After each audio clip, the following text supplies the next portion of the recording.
इंसानियत का सबसे बुरा वक्त अकल्पनीय दुख और निराशा का समय।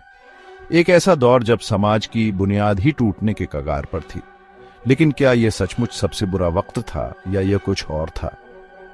एक मोड़, बदलाव की एक वजह, एक ऐसा पल जो इंसानी इतिहास के रास्ते को हमेशा के लिए बदल देगा।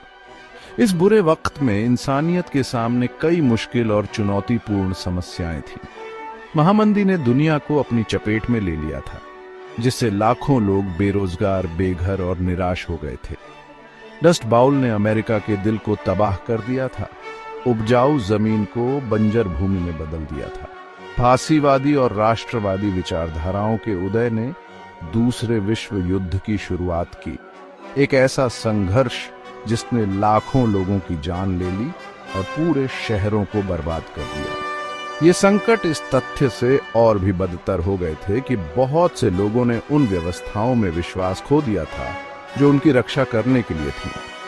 सरकारें आर्थिक मंदी को रोकने में शक्तिहीन लग रही थीं और अंतर्राष्ट्रीय संगठन युद्ध के प्रकोप को रोकने में असमर्थ थे। ये बहुत अनिश्चितता का समय था, एक ऐसा समय जब भविष्य पहले से कहीं ज्यादा अंधकारमय लग रहा था।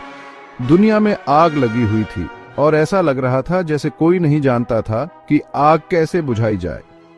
निष्क्रियता के परिणाम भयानक थे और फिर भी ऐसा लग रहा था जैसे मानवता भय और अनिश्चितता से लकवाग्रस्त हो गई हो। लेकिन इस अराजकता और विनाश के बीच कुछ लोग ऐसे भी थे जिन्होंने हार मानने से इनकार कर दिया। कुछ ऐसे लोग थे जिन्होंने बदलाव लाने का, पुरानी राख से एक बेहतर दुनिया बनाने का अवसर देखा।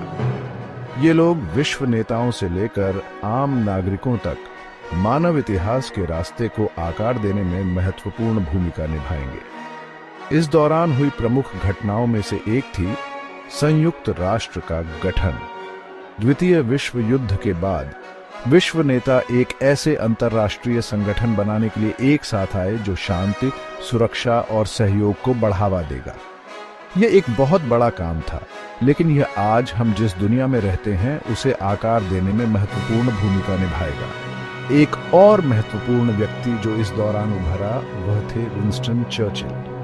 ब्रिटेन के पूर्व प्रधानमंत्री ने युद्ध के कुछ सबसे प्रतिष्ठित भाषण दिए, ब्रिटिश लोगों को एकजुट किया और उन्हें लड़ते रहने के लिए प्रेरित किया। भारी विपरीत परिस्थितियों में उनका नेतृत्व और अडिग रवैया एक पीढ़ी को प्रेरित करेगा और 20वीं सदी के सबसे महान नेताओं में से एक के रूप में उनका स्थान पक्का करेगा। इस दौरान लिए गए फैसले अक्सर कठिन और विवादास्पद थे, लेकिन उनका दुनिया पर गहरा प्रभाव पड़ा। मार्शल प्लान का गठन, जिसका उद्देश्य युद्धग्रस्त यूरोप का पुनर्निर्माण करना था, यूरोपीय संघ की नींव रखने में मदद करेगा। 1948 में स्थापित इजराइल राज्य की मान्यता का मध्य पूर्व पर गहरा प्रभाव पड़ेगा। लेकिन निराशा से आशा की ओर संक्रमण का महत्वपूर्ण क्षण द्वितीय विश्व युद्ध में मित्र राष्ट्रों की जीत थी।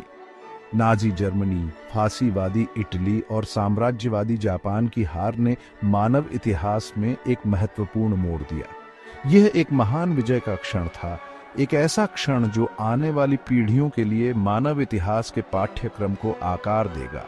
युद्ध लंबा और क्रूर रहा था, लेकिन अंत में यह स्वतंत्रता, लोकतंत्र और मानवता की जीत थी। इसने बड़ी राहत के एक पल को चिह्नित किया, एक ऐसा पल जब लोग आखिरकार पुनर्निर्माण शुरू कर सकते थे और नए सिरे से शुरुआत कर सकते थे। जब हम मानव इतिहास के इस काले दौर को देखते हैं तो हमें याद दिलाया जाता है कि सबसे अंधेरे समय में भी हमेशा आशा होती है। हमें याद दिलाया जाता है कि मानवता में सबसे कठिन चुनौतियों से भी उबरने की क्षमता है और यहाँ तक कि बड़ी विपत्तियों के बीच भी विकास और परिवर्तन की हमेशा संभावना होती है। तो आप क्या सोचते हैं? क्या आप मानते हैं कि मानवता का सबसे काला समय उसका सबसे बड़ा मोड़ था? मुझे नीचे कमेंट्स में बताओ। और अगर आप चुनौतियों पर काबू पाने के बारे में और जानना चाहते हैं तो लचीलेपन की शक्ति पर मेरा वीडियो देखना ना भूलें। देखने के लिए धन्यवाद।